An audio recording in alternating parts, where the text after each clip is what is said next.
So today is the day that we have to realize that we are totally in love with people with guns and spandex.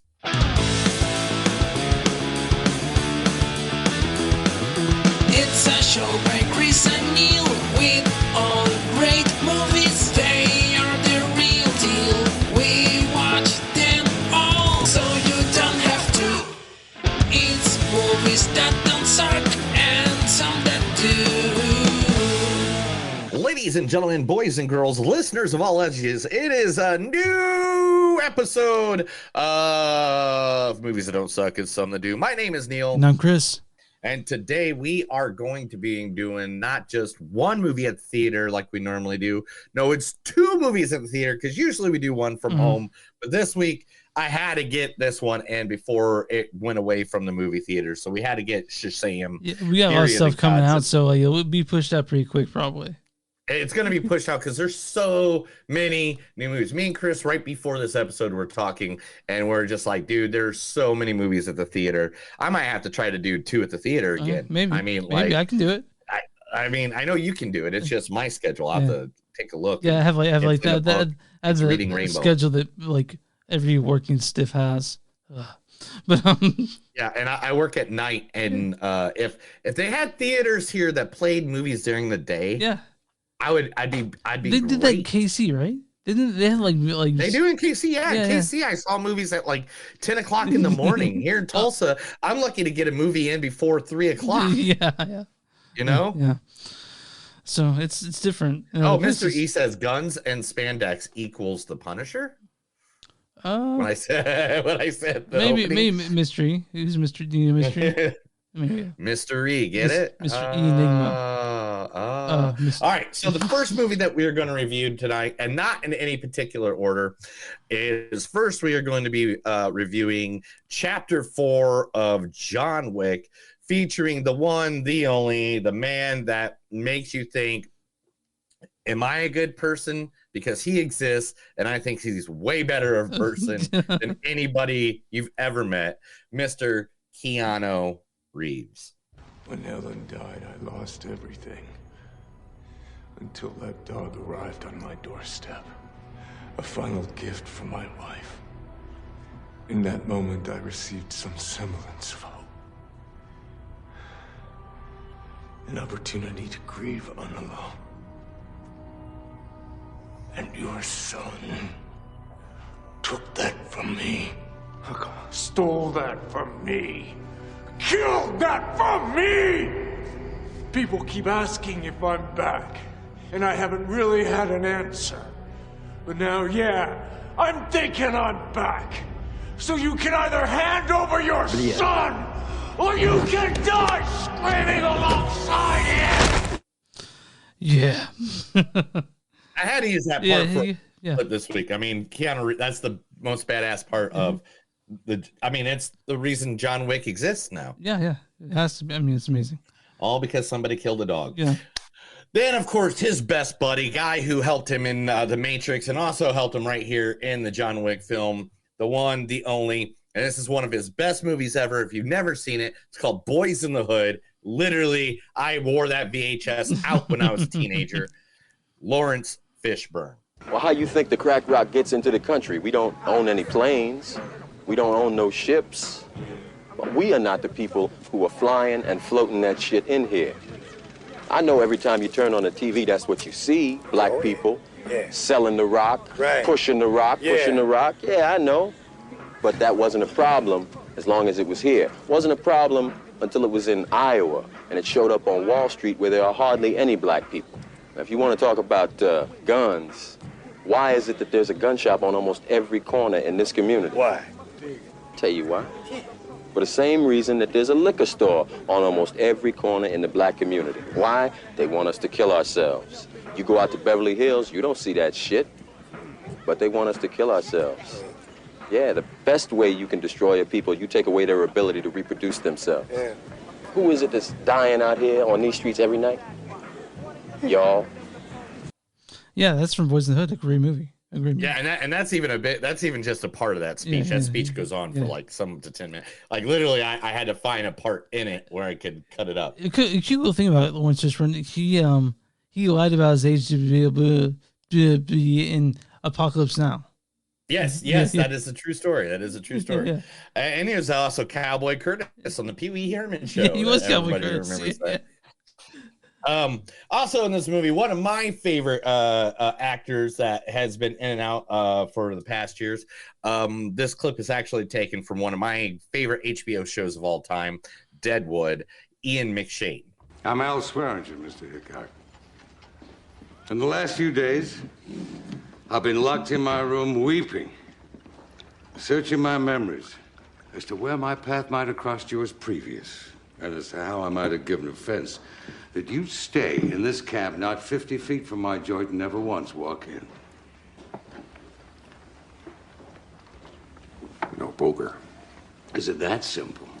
Dan, dismantle the titty corner and set up a poker table. Not necessary, Mr. Swearingen. I always felt poker slows the joint's action. Been a liquor, pussy, and pharaoh man my entire fucking career, but certain people are due respect. Ian McShane from Deadwood. Yeah. Dude, I know. I love Deadwood. Deadwood's one of my favorite shows of all time. Also, making his first appearance in the John Wick movie series, the one, the only, because you can't make a movie these days without a Skarsgård. Here is Bill Skarsgård. Hey. The laundry's still in wash. But I thought, well, I'm wide awake, so it's gonna be a bit nut. I thought I'm gonna have some of this here wine, but I didn't want to open it before you got out of the shower because I noticed you didn't drink your tea, and well, I totally get that, by the way. I mean, you don't know me, and this is a really weird situation. It makes total sense, but I thought that you know, you might want some of this, but if I open it while you weren't here, I'm sorry, I'm rambling. Jesus Christ. I thought you wouldn't want any if you didn't see me open it, so I waited. I'm good. From I think our favorite hero movie last year was Barbarian, right? Yeah, that's one of our favorite movies, The Barbarian. That's why I got that clip just for you, Chris, because I know you love the good old Barbarian. And last but not least, and there's a lot of people in the John Wick Chapter 4. We did this one in memorial to the man himself who passed away just on St. Patty's Day, man. Wow. Yeah. And this ain't his last movie though. He is in the Ballerina. Oh, he's in the Ballerina. Okay, cool. Yeah, he's in the Ballerina.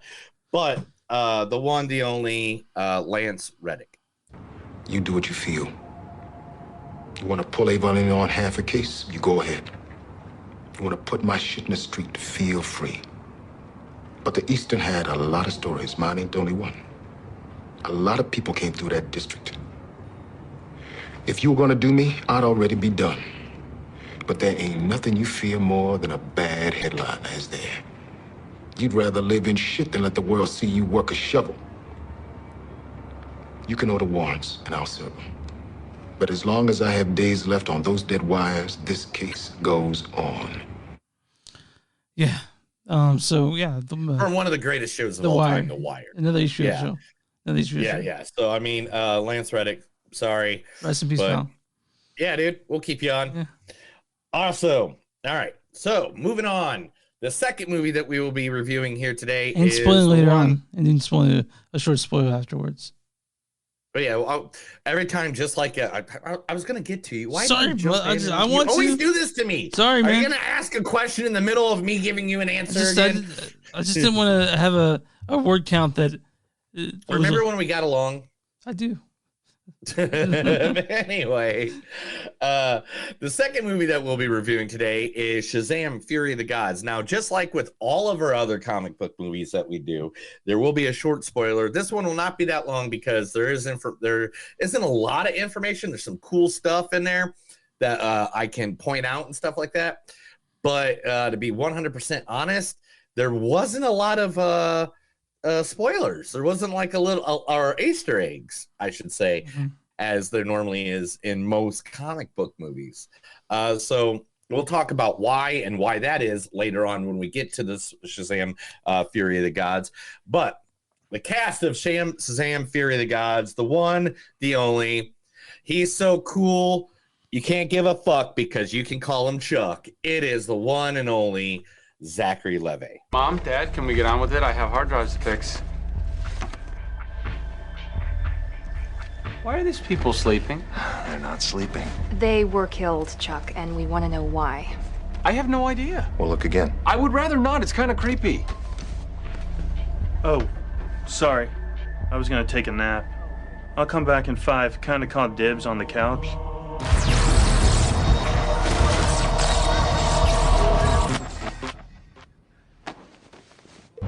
Chuck, what did you see? I'm not totally sure. Water lily painting, weapons, an art auction tomorrow night. Does the name Lust See You Dad mean anything to you? Why? Because I think he's gonna be at the art auction tomorrow night.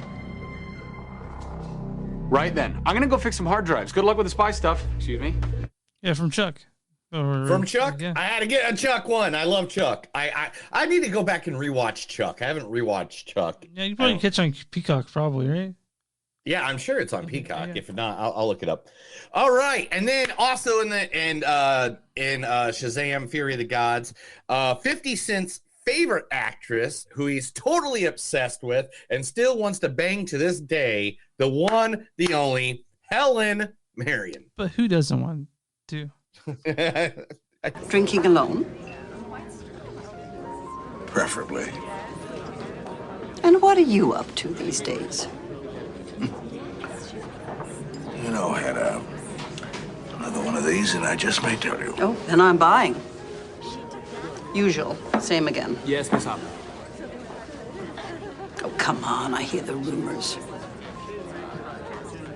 Show me you're still in the game, fighting in the good fight. Come on, rub my face in it. Whisper a movie you've written in secret. Maybe I've even heard of it. Maybe you have. That's a Helen Mirren talking to another legendary actor, Bryan Cranston in Trumbo. Yes, by any means it is. Yeah. And then the one, the only one of my favorite, Lucy Liu. As your leader, I encourage you from time to time, and always in a respectful manner, to question my logic. If you're unconvinced a particular plan of action I've decided is the wisest, tell me so. But allow me to convince you, and I promise you right here and now, no subject will ever be taboo. Except, of course, the subject that was just under discussion. The price you pay for bringing up either my Chinese or American heritage as a negative is, I collect your fucking head. Just like this fucker here. Now, if any of you sons of bitches got anything else to say, now's the fucking time! I didn't think so. It's from Kill Bill Volume 1. Kill Bill Volume 1. Kill Bill Volume 1. One of my favorite movies of all time. And the one, the only, the one who plays I think one of the best guys in the entire movie, Mr. Freddie Freeman himself, Jack Dylan Grazer. I'll meet you there.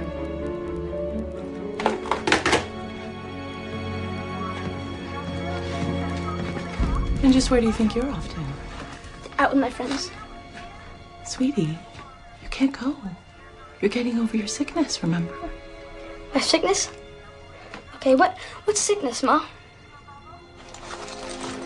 You know what these are? They're gazebos! They're bullshit!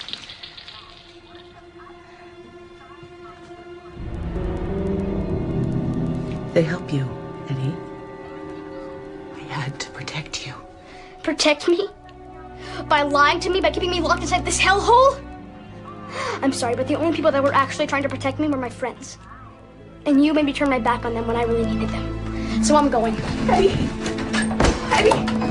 Oh, you get back here! Sorry, but I gotta go save my friends! Eddie, don't do this to me, Eddie! It's from Chapter 1. It's Chapter 1. It's Chapter 1, right? I know. I wish Chapter 2 was as good as Chapter 1, so we can say it was so great. Chapter 2, so made me sad. Chapter 2, John Wick, Chapter 2 is so good, though. Anyway, yeah. But anyway, so Shazam Fury of the Gods is the second movie that we'll be reviewing tonight. Chris, tell them where they can find us. You can find us online, movies.don't-suck.net. We're at w2mnet.com, W2M, as in Mary, net.com. Go there and find our podcast there. You'll find a ton of other cool stuff, podcasts, stuff that our friend Mark does, and a ton of articles on podcasts, movies, TV, wrestling, and video games. Also, Patreon.com/Movies Don't Suck. Facebook.com/Movies Don't Suck podcast on Twitter, MTS Podcast on Instagram, MTS Podcast. We are also, if you guys want shirts with our logo on it, go to Bonfire Concert, Movies Don't Suck, and something to do. You'll find some shirts with our names on it and stuff that Neil's made. Also, if you guys want to send the old-fashioned email, go to info@moviesdon'tsuck.net or moviesdon'tsuckpodcast@gmail.com. And where you find podcasts, you find Movies Don't Suck and something to do. Neil, who are we talking about today? Chris, I'm going to talk about a store that we both love. Okay. Yeah. We both love. Mm-hmm. It is almost a stature and the things that we do in our life, our daily date. You probably go, I'd say once a week. I go maybe once every 2 weeks. Right? Yeah, something like that. Probably. You probably agree to that, right? Yeah, probably. Do you know what I'm talking about, Chris? No, I don't know. You know exactly where I'm talking about, Chris. It is literally your favorite place to go in the entire world besides your house. What is it? Tell me. Oh, you know, Chris. You know. Are you ready? I'm ready. I'm not saying that I'm probably stalling you for a second because maybe I forgot to upload some photos. But let's put us there. Let's just go into this magical place. Oh, Josie Records, we right? love more. Josie Records. Yeah. Yes, Josie Records is one of Chris's and mine's favorite places to go to. If you don't know, they have one in Dallas, they have one in Tulsa, they have one in Kansas City. I think they have a couple more too, but I can't remember all. Yeah, when I moved from Dallas, when I moved here from Dallas, they just opened the one in Kansas City. So yes. And I went to it, and the one in Kansas City is this one right here, right? Yep. We've been there. We've been there. And then the one in here that I go to is the one I go to here in Tulsa. Kansas City. Tulsa. Yeah. Dallas. Yeah, Dallas is a giant one. Dallas is huge. Yeah. Yes, so Josie Records, if you don't know, guys, in just 5 years, Josie Records became the best record store in Dallas, a one-stop shop with regular events, including live performances from its state-of-the-art stage and DJ booth. They also opened 3 more locations and bought a vinyl record pressing plant. Thank God. Rare feats for an independent record store. Owners Warwick Cameron and Luke Sardello say that you can accept more stores and other new ventures in the coming years, but for now, it's time to celebrate. They literally have been around since only 2015, and they came up with all that already. I was there last Tuesday this past Tuesday, I should say, for a vinyl playing event, which it was a Boy Genius is what they played, and literally packed store. I saw pictures from Kansas City that was packed as well. I wanted to go, but I would have been that photo if I wasn't fucking sick that day. But yeah, I wanted to go. You were dying. You died. You would have been in the row here with all the people that it was, because it was packed. It was a packed picture. I don't know if I have it with me. Oh, wrong picture. But literally, Josie Records is one of the best. Good. Dude, they had the white record store day white vinyl of The Crow that I was looking for. That what was that, 2016 or 17? I was looking for that. 18 or 19. Maybe it's 18. Maybe it's 18. I got there. You weren't going to be able to link until later, but I went there and I searched for that Crow vinyl. It was gone already. Yeah, they have it. They have it. But I don't want to pay the price. Yeah. You know what I'm saying? It happens. So, guys, if you have a chance, if you're in Dallas, if you're in Tulsa, if you're in Kansas City, where's the other locations? Do you remember? I don't remember. Yeah, dude, man, they have so many places. And every time I put in Josie Records here, it just brings me right to the Tulsa one. Of I got you. But you can look them up online, and you can buy records, gear, everything, DVDs, used video games, everything on their website at joseyrecords.com. That's JOSEY records.com. Or you can go find them on Facebook at Josie Records. And just look up your area. If you're in the Midwest area like me and Chris, there's more than likely a Josie Records within just hours. They're in Dallas, they're in Lubbock, they're in Plano, and Sedalia, which is in Missouri. Tulsa. Sedalia. Yeah, in Kansas City. So they're great. They have everything you basically want, and they support so they support all kinds of stuff. And I know it was upset to be at the Boy Genius listening party, but I'll be there tomorrow to pick up the record. So someone's telling me I should not talk with my hands anymore. Well, no one else, the people listening don't know that. Yeah.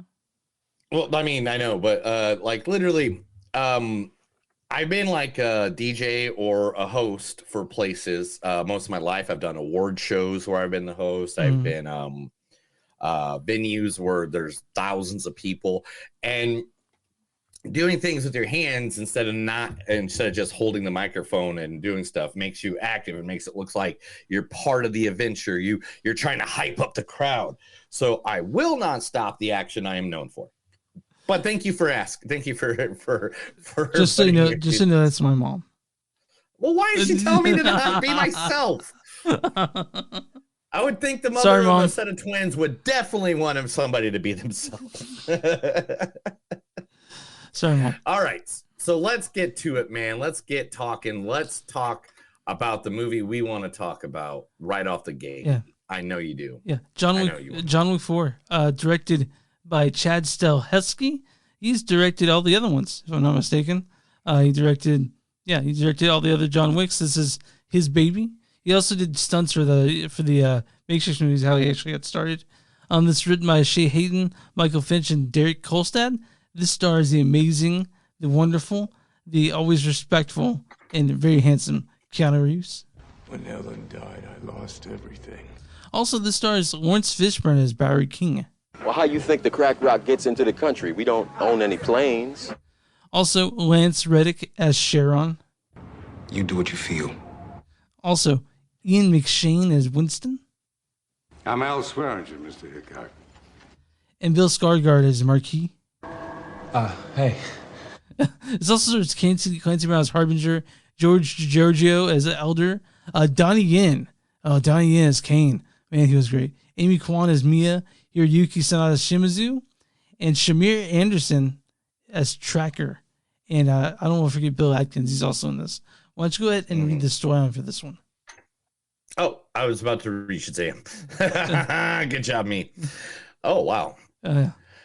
Condemned by Tyranny High Table to be on the run for the rest of his life, deadly assassin Mastro John Wick embarks on a civilian mission of suicidal fury to decide his fate after the merciless carnage in John Wick Chapter 3, Parabellum. At last, John's violent journey, fueled by vengeance and grief, ultimately leads him to a fateful confrontation with his former employers, the crime masters that forced him into exile, and as the blood-stained vendetta to destroy those who pull the strings continues. Old companions face the brutal consequences of friendship, and an all-powerful, well-connected adversaries. I know, adversaries. Sorry, I bit my tongue. Emerge to bring Wick's head on a platter. But talk is cheap. Now guns have the final say. Can Baba Yaga, the grim messiah of death, make every bullet count in his bloody, once and for all struggle for freedom? So, John Wick Chapter 4. You know, I hated this movie. I'm joking. I fucking loved Chapter 4. Chapter 4 was... I don't even know what to say to you. No, I love this movie. How do you say you hated anything with Keanu Reeves in it, period? No, but dude, How can you even joke about that? Sorry, That's like man. saying, I hate Santa Claus. Like, I hate Santa Claus. Why do you hate Santa Claus? Chapter 4 is better than 3. Not probably about as good as 1, 2. But this is fucking fantastic. I love John Wick Chapter 4. This is the longest John Wick movie. I would have done it. This is exactly 1 hour longer than the first John Oh, really? Wick It's just okay. So yeah, it's just 2 hours 49 minutes. 2 hours. If you didn't pee, good job. I didn't pee. Did you pee?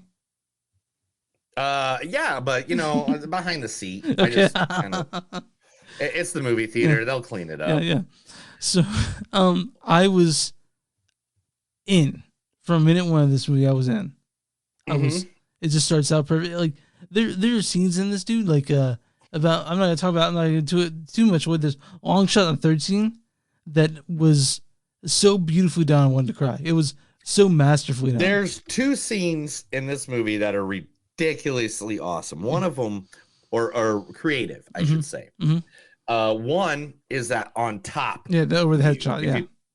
Where it's like he's walking through a board game. It's like it's a video game. Yeah, it's just like a video game. And they don't go down to look at his view ever during that one shot. Yeah, the long shot. That shot. Yeah, it's just him going through all these different doors, and I'm like, I love that shot. That's like a new shot. It's kind of like in Creed 3 where they did the hits. Yeah. It looked different than what you've seen before. Love creativity. I gotta tell you, like when that scene happened, I just looked over quick at my brother, like who the fuck else is seeing this? This is incredible. Like the John Wick Chapter 4 is everything I wanted out of a John Wick movie. Put in this one. Everything was expertly planned. All the deaths were incredibly like different. Like this is an amazing movie. This is the 229 stairs, Chris. Oh my god, that would suck so bad. Scene, guys, where John Wick's going up these stairs. I'm not going to give too much detail of it, or where it's at, or why it's at. But literally, it is one of my favorite scenes in the entire series.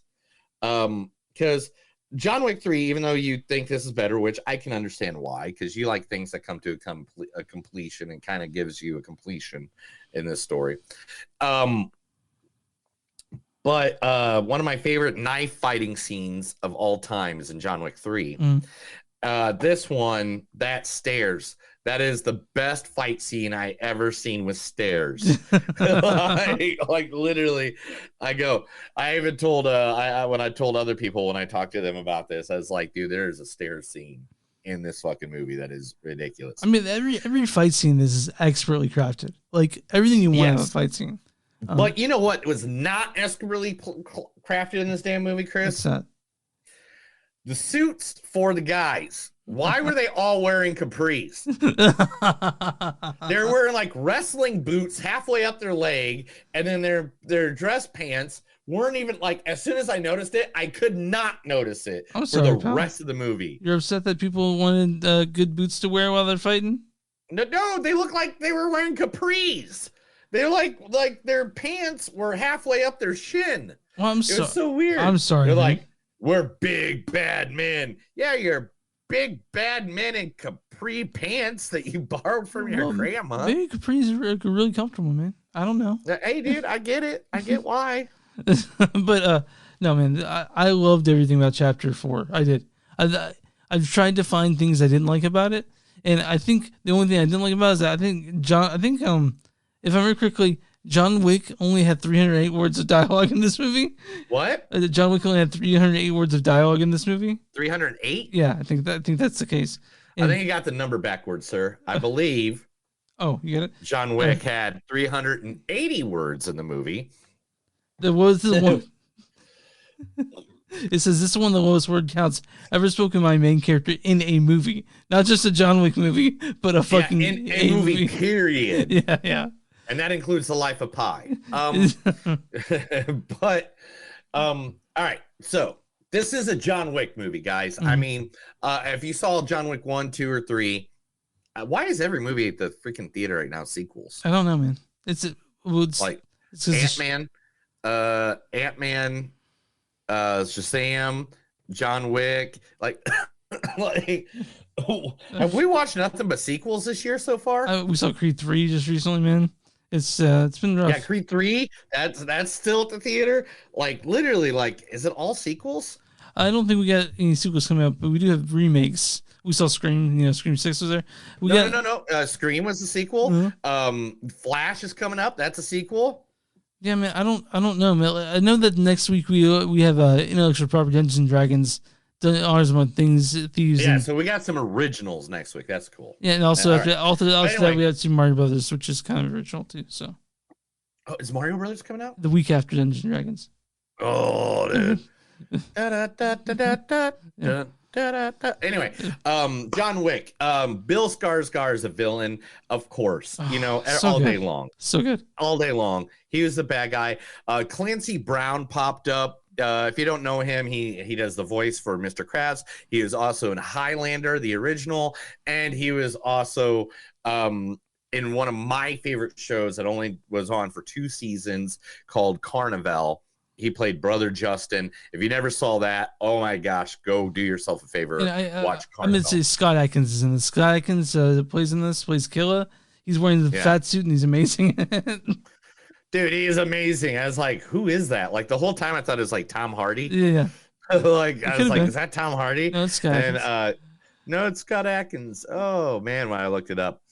Donnie Yen is in this too. God, he's so fucking good. Donnie Yen plays Kane. If you don't know who Donnie Yen is, he was in the Iron Monk, the Imp Man. Imp Man, dude. He's Imp Man. He's amazing. If they don't do, because I know they're breaking off so many movies from the John Wick series. I know they're doing the Continental. They're doing Ballerina. And they're dude, they got to do a Kane movie. Yeah, they got to do a Kane movie. I mean, they oh, by the way, guys, there is. Both of these movies had post-credit scenes after the credits. Yeah. Stick around. So if you do not stick around for that, that is your fault. Yeah. The post-credit scene of John Wick 4 was awesome. Yeah, you couldn't help but talk about it after it. You're like, okay, yeah, here we go. Well, I mean, nobody was in there but me. Like, it was left? a packed theater, but everybody left. Oh, because they had to pee, probably. Yeah. Everybody's like, we're leaving. And then so this is just literally, I mean, it's John Wick, guys. I don't know what more to say to you than it's John Wick. It's incredible. Yeah. It's an incredible movie. It's the best. It's the best action film I've seen this year. Easy. I don't know, man. Creed? This is better than Creed. Like I don't know if it's better than Creed, bro. Head and Shoulders above Creed when it comes to action film. No. I thought Creed was really, really creative. This was a nice, fun shoot 'em up movie that told the end of a story. But man, I like Creed. I don't know what the fuck you're talking about. Yeah, Creed 3, dude. I love how they did this is a shoot 'em up movie. Give the quotes. Give the quotes and we get score. No, I'm just saying, Creed 3 literally did a design of a boxing movie different. And had a different cinematography and a different look of boxing movie. And this, as much as I love John Wick 3 and John Wick 4, I'm just saying action-wise, it was kind of the same as the other 3, except for they had 2 new visuals. You know what I'm saying? You get it? I just disagree with how you think Creed 3 is better than this. That blows my mind. Yeah, visually, I mean, cinematography-wise. Oh, this is better than Creed 3 cinematography-wise, without a doubt. No. Oh, yeah. No, dude, come on. No.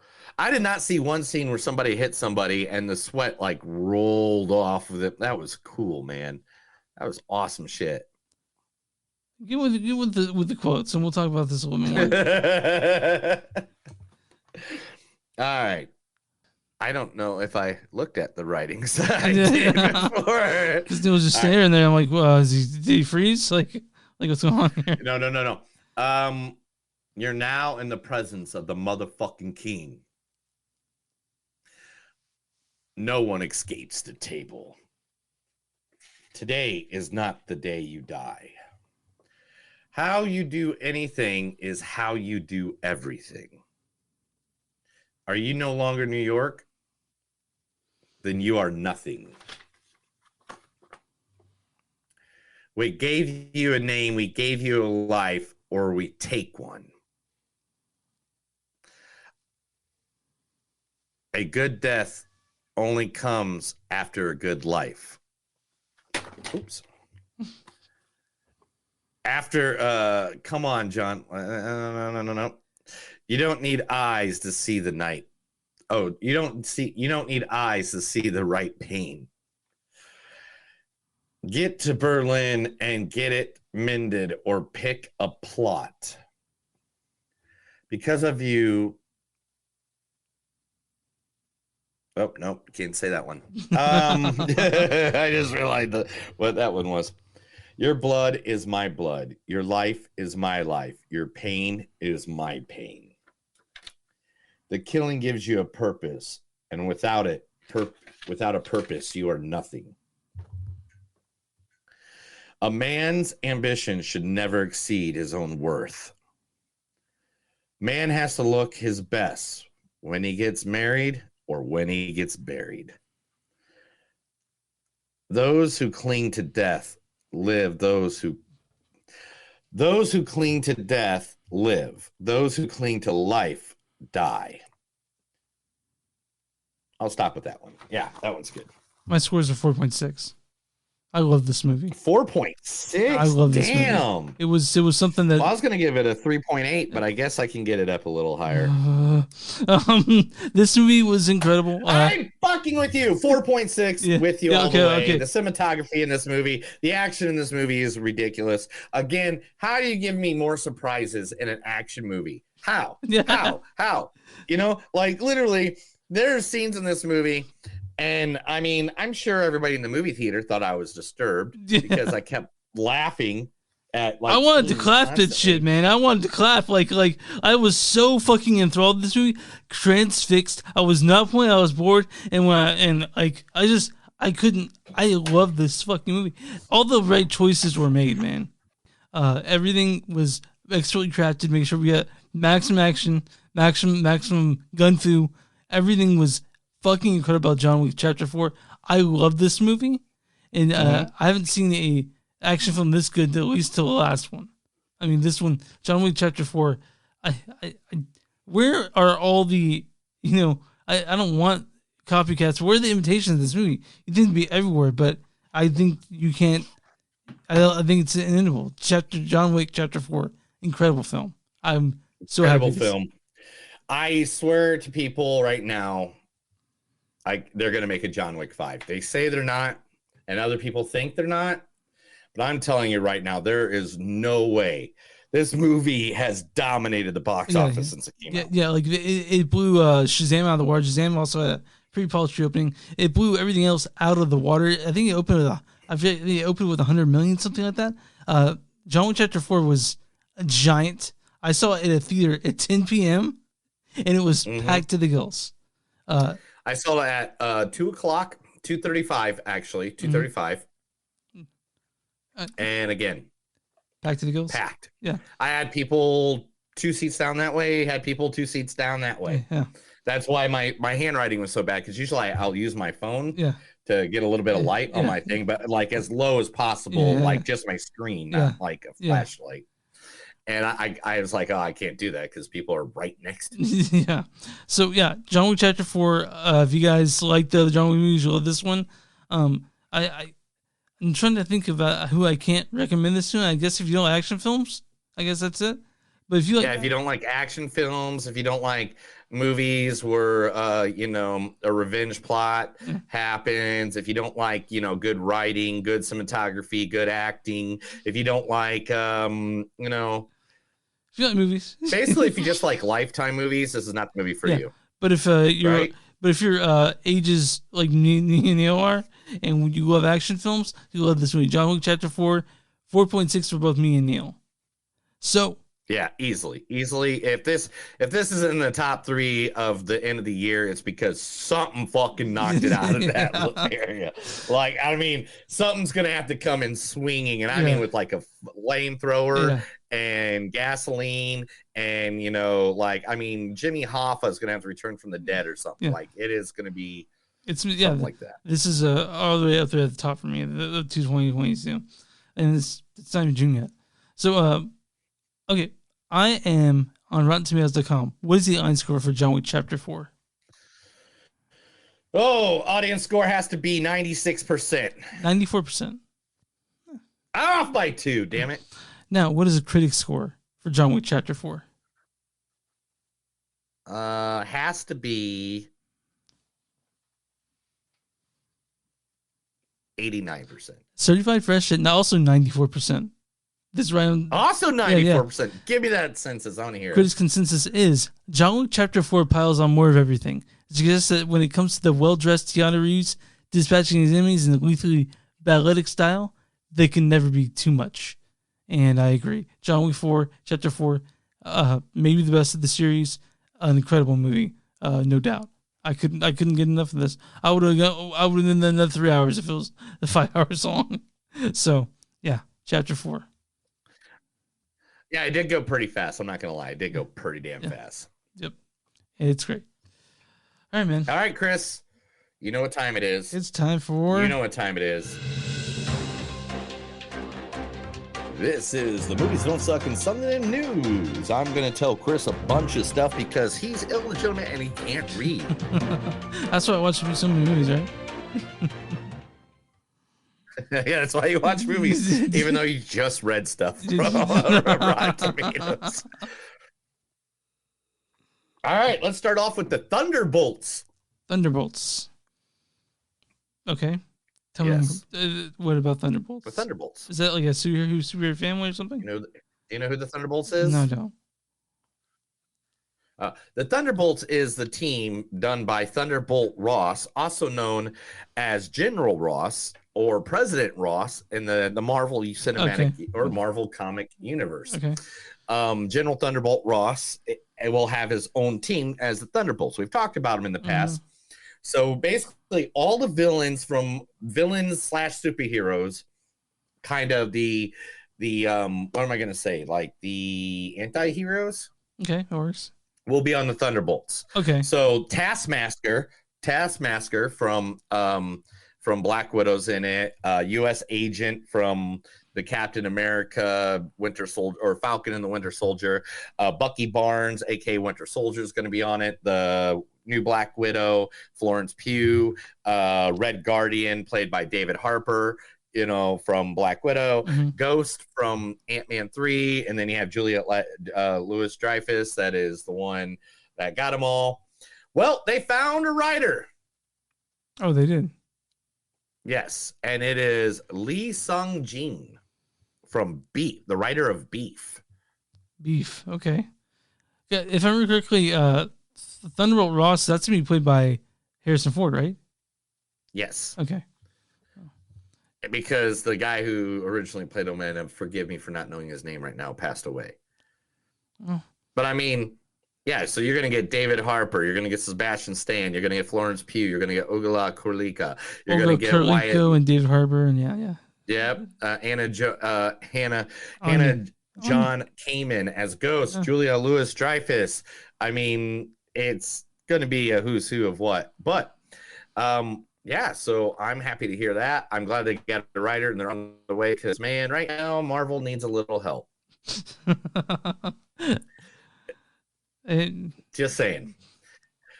Kevin Smith is releasing a Snyder Cut version of everybody's favorite Kevin Smith movie, Tusk. Jersey Girl. Oh, man. Are you for real? Yeah. Okay. Kevin Smith is in love with a Jersey Girl, announcing that an extended version of his 2004 dud will be released in May because it has more scenes with the now married couple of Ben Affleck and Jennifer Lopez. I don't know if you can get me to watch that. I don't know if you can get me to watch it all day, dude. Anything Kevin Smith touches is gold. He only puts out 5-star movies every day of the week. Okay. Kevin Smith said on his podcast, there's a very long cut of Jersey Girl, which recently Paramount took over Miramax. They got most of the library and stuff, and they were talking about, hey, we want to put out Jersey Girl this year. And I was like, well, I have the extended cut, which I've shown in 2005. And if they allow me to, I'll call the Jersey Girl the Snyder Cut because the term now just covers so much ground, man. It tells a story of, yes, this filmmaker is going to get to back and fucking fine-tune in his shit and the exact movie that he wanted to make. Okay. Maybe it'll be I'm good. down with that. Maybe it'll be good.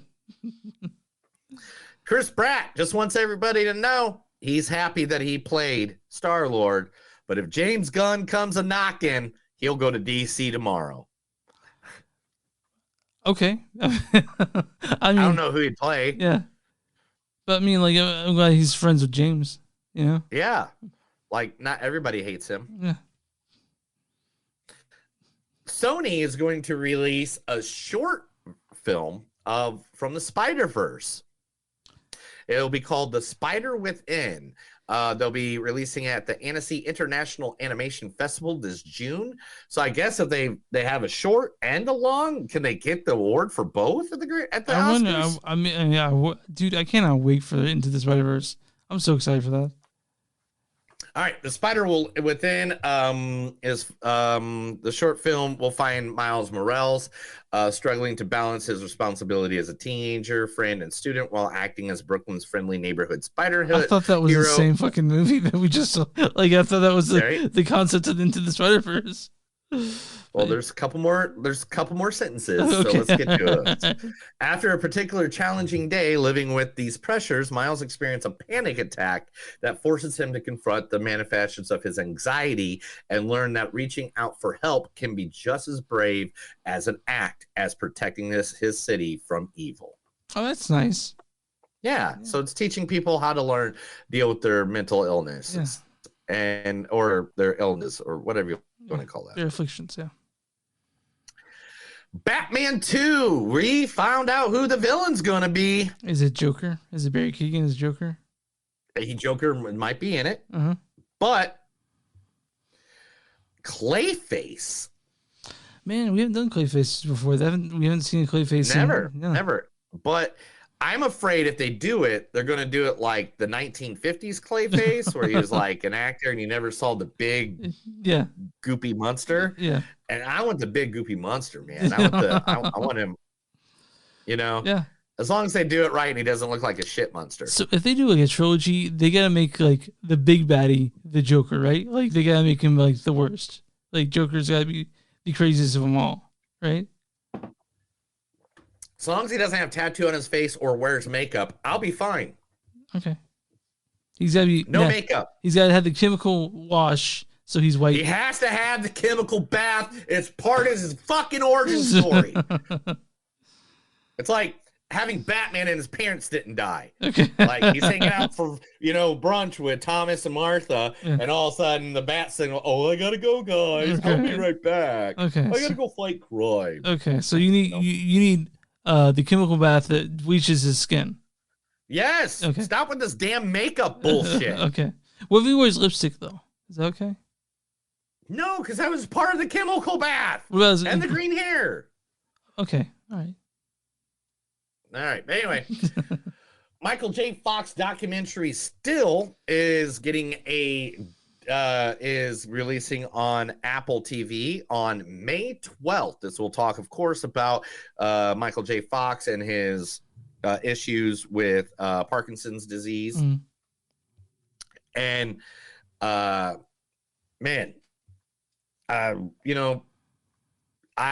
can't wait to see that. Michael J. Fox, he was, I'm in my 40s, so therefore he was in the 80s, was like, he was a megastar. I thought he'd always be a megastar.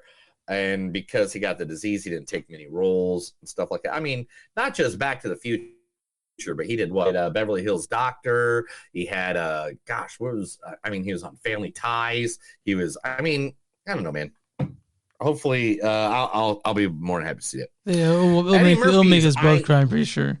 Like I'm sure you saw Val with that like Kilmer documentary, and I don't know what my dog's barking at, but that's all right.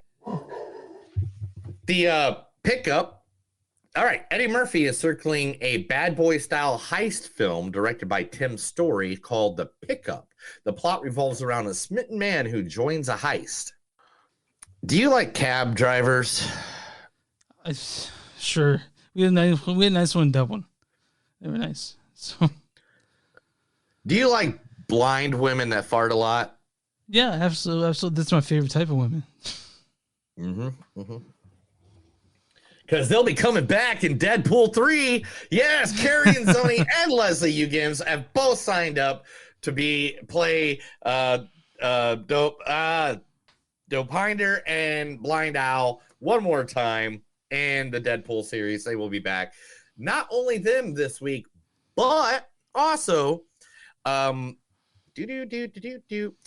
secession actor Matthew McFadden has joined the Deadpool movie as well. So, I mean, but let's just be honest. They're bringing Wolverine in it. Yeah. They have Ryan Reynolds and Hugh Jackman. Yeah. Two of the sexiest men alive. We're going to go see it for them right off the bat. We all know it. Yeah, no one's like there to see Matthew McFadden. I'm not saying he's not great. It's just that it's all about the Hugh Jackman and the Ryan Reynolds. So Michael Fassbender and Alicia Vikander. You would know Michael from playing Magneto and the last couple of X-Men movies where they're younger. And Alicia is known as Laura Croft. In Ex Machina too. Ex Machina. Yes. And they will be starring in a new thriller called Hope by the Walling director Nong Hong Jin. Okay. The Korean director is teaming up with two of Hollywood's most intriguing stars. Hope is selecting additional cast members now that and the project is in post product, but it's where a mysterious discovery upsets the outskirts of the remote harbor town. Before long, the residents find themselves desperately fighting for survival against something they have never encountered before. Yeah. Cool. Yeah, I'm into that. Maybe we'll give it a try. We'll have to wait for it. So we should probably mention that Michael Fassbender has also been nominated for 2 Academy Awards for Best Actor and Best Supporting Actor. So really? Yeah, he was nominated for Best Supporting Actor for 12 Years a Slave and Best Actor for Steve Jobs.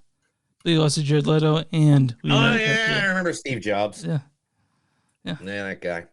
All right, Netflix has bought the rights to Man on Fire, and they will be releasing a TV series based on the book series, not just the movie that Denzel Washington did, but the Kyle Killian books by author A.J. Quinnen. But fucking John Man on Fire, man, that movie's fucking killer. I can't wait to see what they do for a TV series. I mean, but the reason that movie was killer was because it has Denzel in it. That's true. You got to find the right actor. Yeah. You got to find the right actor, guys.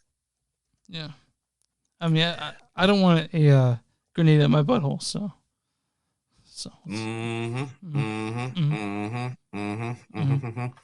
Bella Samara Weaving is the star in Laurasia Kondraki's action thriller that's set in the 1980s. It's about a young woman out for revenge in New York City in the 1980s. I mean, Samara Weaving, so yeah, I'm kind of into it. I'm kind of already into it. I mean, that's all we got here is what I'm looking. I'm reading over it all, but man, I'm down for that all day long. All right, another short coming to the features of the movies. It'll be at the beginning of the Elemental movie, and it's called Carl's Date. Do you remember Carl? From what? From Up. Oh yeah, Carl. Yeah. The old man from Up is going on a date, and it'll be a short in front of the new Elemental movie. So Spider-Man Across the Universe little short has now Across the Spider-Verse short now has competition because everybody loves Carl. Yeah, he doesn't love Pixar shorts at the beginning of fucking movies. For a while we didn't have that. I was like, what's going on?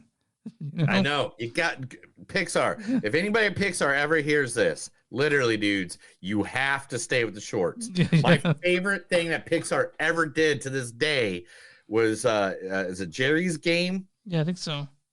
Where the old man is fighting himself for his dentures. Yeah, that is. Yeah. Yeah, in the chest. Oh my god, one of my favorite games. Hey man, I guess nobody ever learns that you shouldn't put live action cats in a damn movie, right? It's impossible to control corral. Because cats, nobody liked cats when that was done, right? That darn cat. Yeah, the movie Cats. Oh yeah. That failed miserably. Yeah. Okay. The Aristocrats from Disney is now getting the live action. You mean the Aristocats? Yeah, I said the Aristocrats. are getting the. Hey man, if they want to make up words, the Aristocats is what it's called though. All words are made up. They found a director. Who's directing it? Questlove. That's an interesting choice. I didn't know he was a filmmaker, but hey, man, it's Questlove. Me neither. Like Maybe Questlove. he's made music videos and I just don't know it. Okay. I don't know. I'm trying to look it up because that's how like Rob Zombie. That's how he got his start, was directing his own music videos. Yeah. I mean, Heat 2. Mm-hmm. Is grabbing Anna de Armas for the lead role. Yeah. Also, Anna de Armas is going to be in the upcoming Ballerina, if I remember correctly. So, yeah. She's fine. So that's a thing. She's very we just pretty. need to throw that one out there. Killers of the Flower Moon. Yep. Can't wait for that. Apple and Paramount announced worldwide theatrical plans for the Martin Scorsese's next epic. So it's going to be a big. It'll be in the theaters as also on Apple TV, on Apple and Paramount Plus. I'm not going to go. I might have to go to theaters to see that though, because I cannot wait for that. It's got my boy in it. Warner Brothers wins bidding war over film rights to T.J. Newman thriller novel Drowning. Warner Brothers beats competition like Jerry Bruckheimer and Damien Chazelle in a bidding war over the new novel. Okay. It's a plane that crashes in the Pacific Ocean 6 minutes after takeoff and is flooded. After the explosion during the evacuation, a dozen survivors sink in a sealed part of the aircraft as it perches precisely as the undersea cliff 200 feet below the surface. Among them is an engineer and his 11-year-old daughter, his estranged wife, and the girl's mother is part of the elite rescue team that rescues to save the passengers before. You know what you could do? That sounds so fucking terrifying. That just terrifies me knowing you'd be under. That just gives me the fucking creeps right now. Yeah, I mean does sound like that does sound horrifying, insane. I mean, I don't even know what to say to that. I mean, it reminds me. You heard about that guy that was trapped in a sunken ship, but like in the compartment that wasn't fully submerged, and they found him like 2 days later or 3 days, 10 days later, he was still alive. And they got out of there. Man. No, I didn't hear that. God. Yeah. Oh no. I saw a video of him getting rescued. And I swear to God, that's like I saw it. And that's like my worst fucking nightmare. So, oh my God.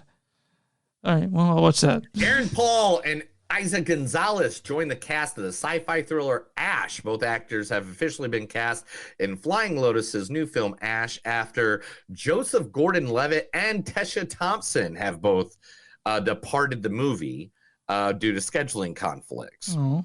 Ash, the latest upcoming project from rapper and filmmaker Flying Lotus, is a sci-fi thriller that has been going through the motions of production. Oh gosh, I was trying to find what the movie's about. Ash is it doesn't tell you. Gosh dang it. Flying Lotus today. The premise of the film revolves around a young woman who wakes up in a distant planet to find carnage all around her. The crew of her space station mysteriously murdered a man. Aaron Paul was apparently sent to rescue her, but given the circumstances, she wonders if she can actually trust him. Yeah, I think for Flying Lotus, he also did a section of VHS 99, right? He did one of those ones. I think he did. Ooh. Yeah. Interesting. Robert Downey Jr. is looking to remake a Alfred Hitchcock classic, the one with Jimmy Stewart in it, Vertigo. Do they really? Do they need to remake Vertigo though? Okay, look, they're remaking Dirty Dancing like 3 times. They have remade Footloose twice already. Dude, yes, let's go older. Let's go to movies that people this age, these 20-year-olds, don't know what they are, all right? That aren't music cinema friends. Let's give them a new light. Like I've always said, let's do movies that aren't hits in the last 20, 30 years. Okay, but Vertigo is is considered one of the best movies of all time, though. Yeah, I know that, but still... Not everybody's even. You go on the street right now, not to Josie Records or a hipster place like that, but go anywhere. Go to the mall. Go to the mall and find a 7-year-old board kid out and ask people, "Do you know what the movie Vertigo is?" Okay, so it's a 17-year-old or something who's at the mall. Yes. Okay. See, nobody would know what it is okay. unless it's Unless they're nerds like you and I. Adam McKay is pitching a serial killer film starring Robert Pattinson, and it's called Average Height, Average Build. I mean, like, yeah, Adam McKay, and he has his famous actor on board. I think it's going to get made. It's definitely going to get made. And it's Robert Pattinson and Robert Downey Jr. in it. Oh, yeah, it's definitely going to get made. Yeah, I'm done. Yeah. I don't even care. But I want to mention that the Final Lotus did the Ozzy's Dungeon segment as VHS 99. So. Oh, nice. That's awesome. Yeah. All right. Kamal Nijin, Patton Oswalt, James Acaster, and Emily Allen Lynn have all just signed and joined the sequel to Ghostbusters Afterlife. I mean, yeah, I guess that fucking Patton Oswalt's in it. I kind of, I'm fucking into it. I'll watch it. New movie coming out with Eugene Levy playing the love interest of Diane Keaton called Summer Camp. Comedy, of course, because it has Eugene Levy in it, and Eugene Levy's in it. It's gonna be a comedy. Yeah, it's a good one, dude. It's a good Eugene Levy. I can't wait to see. I mean, he has a sort of comeback after Schitt's Creek. So yeah, dude, he's always been around. Yeah, he's always been around. But he's had a renaissance. No he's always been here. I know. He's always been here. He's sort of had a renaissance after Schitt's Creek, though. Mean Girls musical just hired some guy named John Hamm, to play Carr, the Coach Carr, in the Broadway adaptation for Paramount Plus. John Hamm is now in the Mean Girls musical. Well, John Hamm. Can we get like Confess Fletch too, please? I want that. What? Oh, they are working on that. Okay. We talked about that. Okay. I reported on that a couple weeks ago. Yeah. All right, let's see. What's this one? Oh, Drowning. I already read about that one. So here's the last story. Are you ready? I'm ready. 100%, guys. It is now confirmed Edward Norton's Incredible Hulk is not bullshit off to the side stuff, and we don't talk about it, because not only is the leader who is at the end, that guy that gets the blood stuck in his wound at the end of the Incredible Hulk movie, but now returning as Betsy Ross herself, Liv Taylor is coming back to the MCU in Captain America: New World Order. So does that mean that the Edward Norton's come back too? No, Mark Ruffalo. Okay, all right, fair enough. He pissed him off, dude. You know that. Come on. we all know what he did. Yeah. We all saw. Yeah. We all saw. And that's the news, Chris. Let's get to the last movie. That was The Movies Don't Suck and Something New. So I read Chris a bunch of stuff because he's blind in both eyes and he can't smell. That's right. My life is living hell. So Shazam, Shazam, Fury of the Gods, directed by David F. Sandberg. David F. Sandberg directed Annabelle Creation, Lights Out, and of course, just 2019 Shazam. This is written by Henry Gayden, Chris Morgan, and Bill Parker. This stars Zachary Levi as Shazam. Mom, Dad, can we get on with it? I have hard drives to fix. Also, Jack Dylan Grazer as Freddie Freeman. I'll meet you there. This also stars Lucy Liu as Lucy Liu as Calypso. As your leader, I encourage you from time to time, and always in a respectful manner, to question my logic. Also, Helen Mirren as Spira. Drinking alone? Preferably. This also stars Adam Brody as superhero Freddy, Ross Butler as superhero Eugene, Astra Angel as Billy Batson, Rachel Ziegler as Athena, and also, it also has Marta Villans and Cooper Andrews as his mom and dad strictly in the previous films. Why don't you go ahead and read the storyline for Shazam: Fury of the Gods? This film continues the story of teenage Billy Batson, who, upon reciting the word Shazam, is transferred. This is a dumb fuck. Is that's it? That's all I get. I don't like that. Here, give me give you a second. Give me 5 seconds. I'm gonna fix this right here. That is dumb. You're like, this dude should nothing about the movie. It's like Batman's about Batman. Yeah. It's like Superman's about. All right, here we go. Bestowed with the powers of gods, Billy Batson and his fellow foster kids are still learning how to juggle teenage life with the adult superhero alter egos. When a vengeful trio of ancient gods arrives on Earth in search of the magic stolen from them long ago, Shazam and his allies get thrust into a battle for their superpowers, their lives, and the fate of the world. That is a description, guys. So I have lots of questions that I don't want to give. I will ask in the spoiler section. I have some questions, not a whole lot, because this movie itself is pretty self-explanatory. You basically don't need to know anything about the previous Shazam to enjoy this, or to know what's... No, I mean, you don't, but I mean, it helps. Sure. Because this is the way I like to say this movie. And I don't know if this is really a spoiler, and if it is, give me a 3 count and I won't say it afterwards. But the first movie is about a single dude learning how to have a family. And then this is about a guy who has a family and needs to learn how to be his own individual. Yeah. Like, I feel like it comes full circle the back way. You know what I'm saying? Yeah. This movie, it's fine. Yeah, I didn't love it, but it was cute. And it's like the previous Shazam. It's not necessarily like earth shattering like a lot of superhero films. It stays in its own sort of universe. You know what I mean? Yes. I mean, literally, I feel like this Shazam movie was made to put Shazam towards the direction of being on a team, on being part of like, it's kind of like Thor Dark World. Yeah. Thor Dark World, we needed to get introduced to one of the Infinity Stones, which was the Ether, and then it was pushing him towards being part of what was going to happen with all of Thanos. And I feel like that's what this movie was. This movie was helping him be pushed part of the superhero world. And there are cameos in this of other superheroes. I'm not going to point out exactly who until the spoiler part. But this is the movie I don't know what the fuck happened.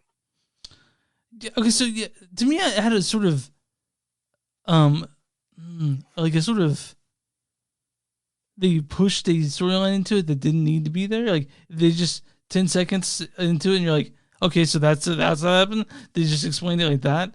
I had a problem with the narrative. It was a fun movie, but yeah, it was fun. Okay, this was fun.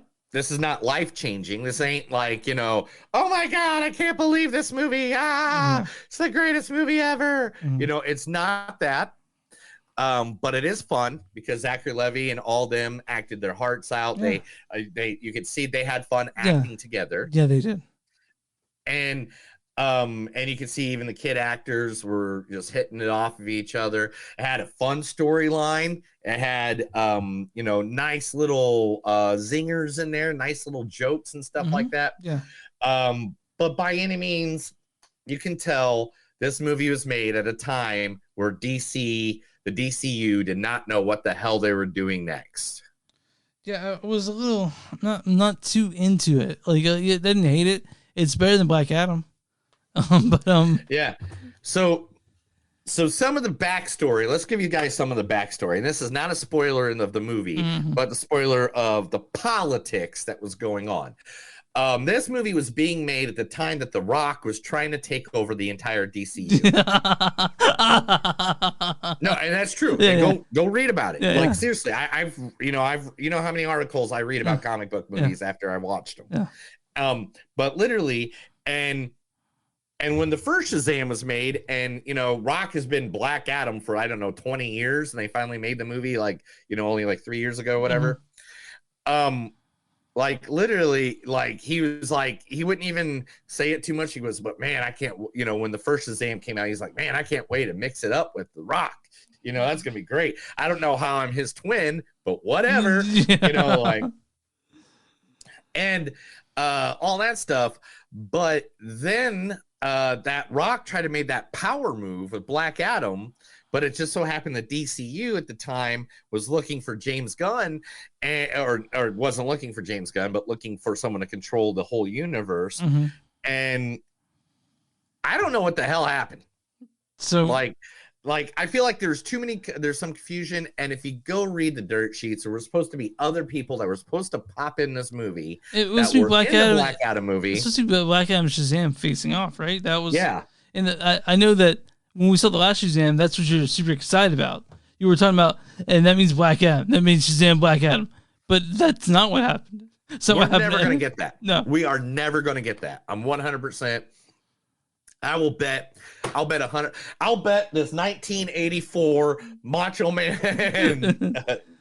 No, actually, that was given to me as a gift. So it makes me wonder if we're going to get a Shazam 3. But you said pushing it towards the team, so he's part of the Justice team. What's it gonna be? I don't know. Like we'll talk about all that in spoilers. All right. But literally, let's talk just about this part of the movie. You could tell the studio was confused of what they're doing. They made up characters that aren't even in the freaking comic books. So Calypso's not in the comic books? Huh? Is Calypso in the comic books though? Calypso and Latina and all those people? Those guys? No. Those are all Greek. Like here, here go. Boom. The Daughters of Atlantis do not appear in the comics, but are original characters created for this film. So is that the first problem with it? I think it is. I don't think it is. Okay. I don't think it is because several superheroes are based off of gods and goddesses and stuff like that in the superhero universe. Off the top of my head, Dr. Fate, Wonder Woman, Doctor Strange works in mythologies, like it's there's so many different ones that work in mythologies that putting characters from mythology into it is fine. Helen Marine, Lucy Liu, great. You could have called them Bozo the Clown and freaking Frank the Pickle, and I wouldn't have cared. Those are two great actresses that brought what they bring to a movie. But I think the script was lost because I think they rewrote it like 142 times. Yeah, it's to me, it seems unfocused. It seems like a little like haphazard. It seems like there was all over the place. It was very amoebus, and I didn't have a hard time following. I had a hard time carrying at points. You know what I mean? Mm-hmm. Like, yeah, that's the thing. And it was cool. They tried, I just can't get this the best rating. So let's break it down and get it to the some quotes. So guys, if you guys get to the spoilers, we're gonna do a little bit of spoiler stuff real quick. So I'm gonna ask we'll do that later. Oh yeah, right now let's read quotes. Okay. Let's do the. Do you not remember how we do the podcast, Chris? It's been a while. Yeah. Okay. It hasn't been a while for a superhero one. It's been what, 6 weeks? Okay. All right. All right. Hey man, it turns out museums are fun. I'm an idiot. Oh, I don't even know what that says. It's a beautiful day in Philadelphia. I need a hero.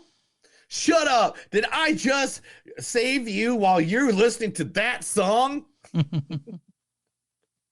What is wrong with people these days? Wonder Woman doesn't have a job. She doesn't put her hair in a ponytail and put on glasses and is like an accountant. The trash can was a second home to me when I was your age. Freddy is my name, he said in a normal human voice. He didn't even tell me my superhero name, man. Are you saying I lack the wisdom of Solo Man? We could float out of here like a fart. Mm-hmm. Are you hurt? No, just worthless. She doesn't see that coming because she didn't go to the eye doctor. Because the city of brotherly love is getting moist. Yeah, no shit, Merlin. I love unicorns. Yeah, but unicorns don't love you. Taste the rainbow, motherfuckers. I can't believe they said that. Yeah. I laughed so hard. Yeah. Did you laugh at that? I did. Okay. Yeah. I'm Captain Every Power Jr. A true god after all. What's up with our boys and older women? All right, what's your score on this? Man, I gotta give this like a 3.7. Like it just, it was fun. I will watch this again. I will have a good time watching it again, joyfully. It is something, but man, you could just tell there's some shit going down that affected this movie, and I hate that it did. I'm kind of the opinion that it didn't need to be made. It wasn't awful, but to me, it's it's so inconsequential that it's like a 3.3 for me. Understandable. Yeah. So it's not. It's like I'm not upset I saw it or anything, and it's not super awful. It's just kind of there. It's there. Yeah. It's kind of there. Yeah. And it's weird that the only thing that moves it forward we'll talk about it after that. But the only thing that moves it forward is in the post credit scene. And so, right. And if we're hoping the DCEU gets pushed forward, it's only at the end of this when that happens. So understandable. So I'm on RottenTomatoes.com right now. You give it a 3.7. I give it a 3.3. What is the audience score for Shazam: Fury of the Gods? 54%. 87%. Oh shit! Yeah. All right, man. What is the critic score for Shazam: Fury of the Gods? 69. 51%.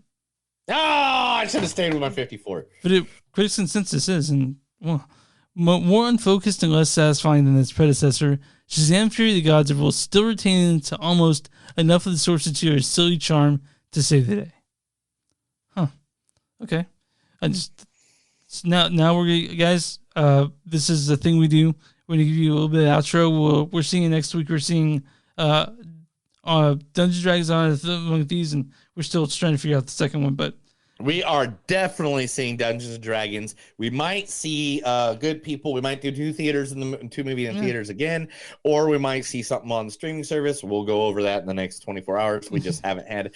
And to be honest, guys, I am really focused on WrestleMania this week. I'm not gonna lie. I'm a wrestling fan, and that's just the way it is. So thank you guys for listening.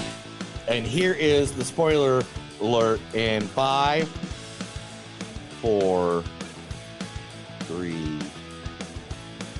1.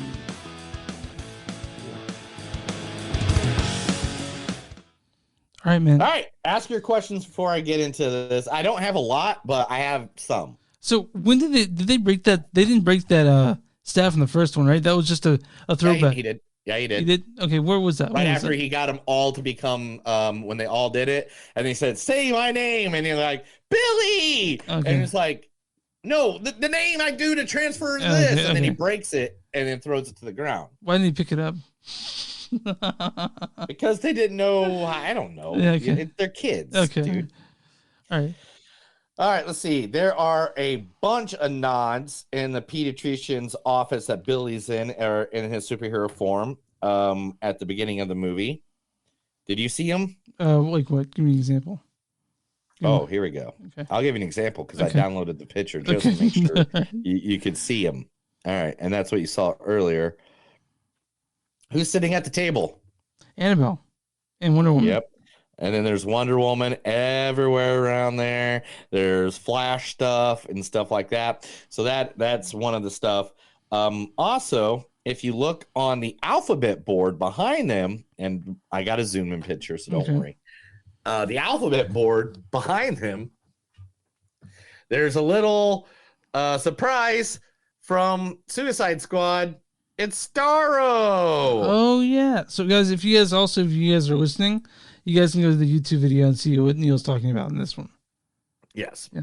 Starro is the villain from the Suicide Squad, if you haven't seen that movie.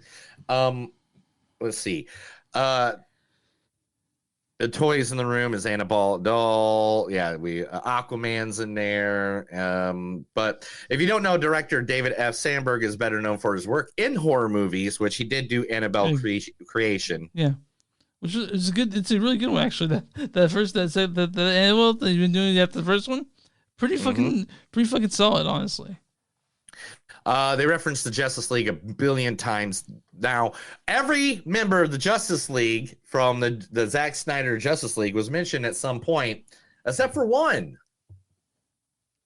Do you know what member of the Justice League they did not mention?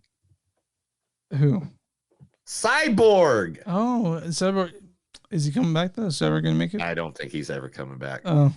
That's he was in the Snyder Cut, though, right? Yes. Yeah, okay. The Wonder Woman cameo that happened featuring Gal Gadot is possibly the last time ever playing that part. We don't know, right? We don't know. We don't know. Are set in the same continuity as Justice League because of that. We also don't know if Zachary Levi's coming back. That's not unconfirmed either, right? We don't know what's happening. We don't know anything. Yeah. We don't know anything. So that's why it's kind of like, yeah, whatever. Lucy Liu's villain, they kept on calling her name. What name did they keep on calling her? What? Calypso? No, Kelsey from Games of Thrones. Oh, yeah, Khaleesi. Yeah, Khaleesi. Khaleesi. Yeah. They kept on calling her Khaleesi from Games of Thrones. Because, the dragons, yeah. Similar tongue-in-cheek nod is used when Billy takes a meeting with Helen's character, and he says, I know about family because I've seen every Fast and the Furious movie. Yeah. She's in the Fast and Furious movies. So we all know that. We're all looking forward to that new one, right? Fast 10 or whatever. Yeah, whatever that is. Billy also makes an accidental reference to Lord of the Rings. He has trouble remembering the name Solomon, and he calls it Saruman instead. At one point, while it's clear the daughters of Atlas and the Golden Apples are adopted from stories of Greek mythology, so are the monsters that emerge from the Tree of Life. All the monsters are mythological creatures from Greek and Roman mythology, including the unicorns, that Darla and Emerald. The creatures that emerged were cyclopses, minotaurs, harpies, manticores, and griffins. Oh, I do want to mention that the national animal of Scotland is a griffin, isn't it? Unicorn. Oh, it is a unicorn. Yeah. We saw a little unicorn statue on top of one of the cathedrals there, so it's pretty cool. The running joke through the movie was Billy needs a hero name. Yeah, and he didn't really have one, right? At one point, a man calls him Captain Marvel. Yeah, well. Which is the original Shazam name. Yeah, okay. Captain Marvel. So here, for people that don't know, if you can look there it is right there. Captain Marvel was the original name of Shazam. The Marvel family was the name of the people. Here it is originally in Wiz Comics. Many. This is the first Wiz. What is that? 1940 was the first one. And that's later. But the Marvel family. And the funny thing is, the man that said Captain Marvel played Captain Marvel in the 1970 sitcom. He played Billy Batson in the 1970 sitcom of Shazam. Okay, cool. That's yeah, right? Yeah. His name is Michael Gray, by the way. Okay. Sorry. Jennifer Holland and Steve agree to rephrase the roles from Suicide Squad and Peacemaker for the mid-credit scene. Mm-hmm. As we know, which they were telling him, hey, we want you to be part of the Justice Society, not the Justice League. Yeah, the Justice Society is Dr. Fate, Atom Smasher, Hawkman, and Cyclone, who were supposed to be a part of this movie.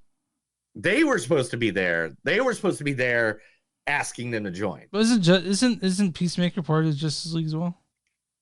No, Peacemaker is part of the Suicide Squad. He was a villain. Yeah, okay, gotcha. He was always a villain, and now, but DC did something different with him, or James Gunn did, I should say.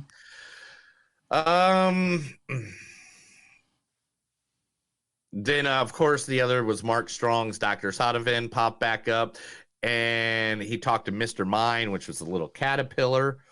Mr. Mine is one of the most smartest. Wasn't he at the end of the first one too? Yes, correct. Like get fucking with it. Like, get fucking on with it. You know what I mean? On the subject of horror, Sandberg pays homage to the Italian horror director Luci Fulci. I don't know if I say that right. Fulci. Flossie. Yes, with a cleverly placed sign in the background. Nicknamed the Godfather of Gore. His films include A Cat in the Brain, Don't Torture a Duckling. Oh, The Black Cat. I know that one. The Beyond and stuff. And there's a sign that they rode past. You saw the name. Now, one of the funniest parts, or a nod to the Marvel family, was they find kittens, and the little girl names one of the kittens Toe King.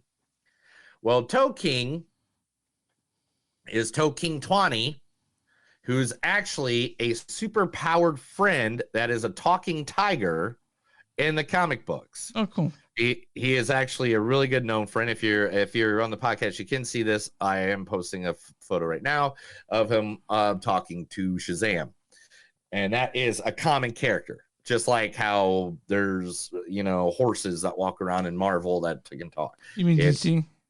Mm-hmm. Okay. No, I was talking about Marvel. You mentioned Marvel earlier. We think it was a token. Yeah. It's okay. I know I'm confusing you. It's okay.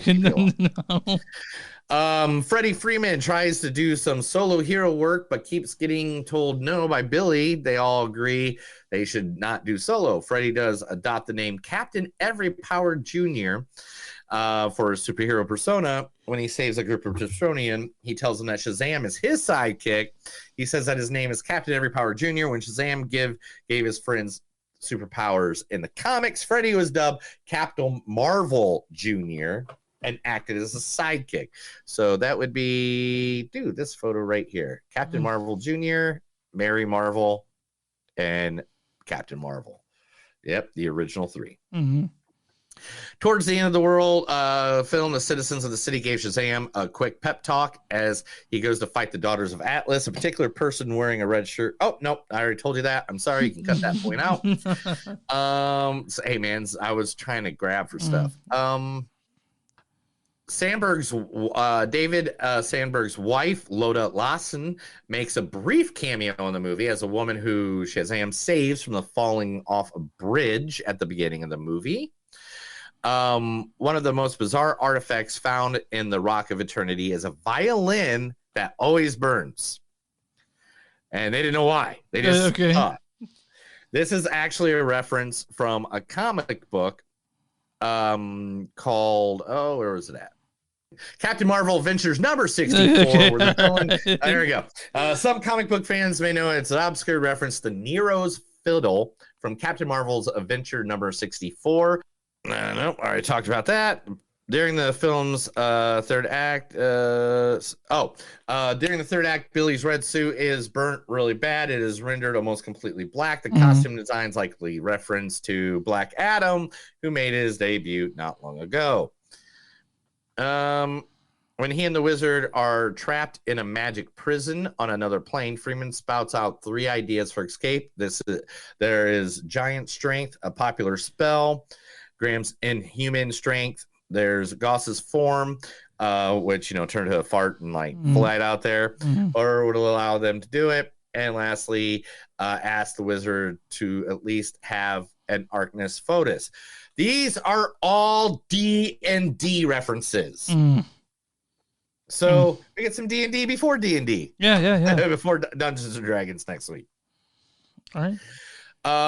In Shazam, Michelle Broth played the adult Mary Marvel with Grace Caroline Curry starring as her teenage counterpart. In the sequel, however, the later pulls double duty. She's the only one that plays the teenage version and the adult version. I noticed that.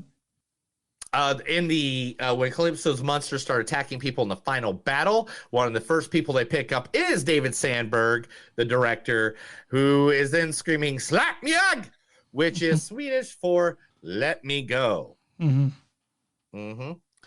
There's also a joke in Shazam where they say it's not like she wears glasses, puts her hair up in a ponytail, and is an accountant or something, which is a direct reference to Linda Carter's Wonder Woman from the original 70s Wonder Woman show. And there are references to Robin of Batman, that Robin exists in this universe, but they don't say who it is, which Robin it is. It is just Batman and Robin. That's it, man. Literally, most of this movie was based off of something that they just made up.